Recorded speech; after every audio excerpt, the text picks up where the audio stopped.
دغو ظلمونو او وحشتونو پوښتنه به اوس څوک کوي؟ د دغو بېوزلو افغانانو د وینو پوښتنه به اوس څوک کوي؟ عکسونه یې د ښودلو نه دي.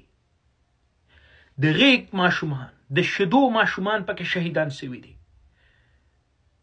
او ملا صاحب هیبت الله اخوند، تاسو ته وایم، په افغانستان کې شته حاکمې ډلې تاسو ته وایم، تاسو خو د امریکا د ماتولو کیسې وکړلې، تاسو خو د نړۍ د ماتولو کیسې وکړلې، نن تاسو ولې د دغه پنجاب په وړاندې چپ پاتې کیږئ؟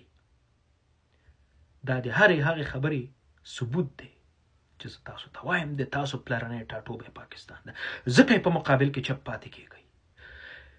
ظلم ته ظلم نه وایي. هر ډول وحشت او بربریت چې په دې افغانانو باندې دوی کوي، تاسو په مقابل کې چپ پاتې کیږئ. دا تصویران د ښودلو نه دي. او همدا ډول همدغه د پنجاب اداره د کرښې اغاړې په جنوبي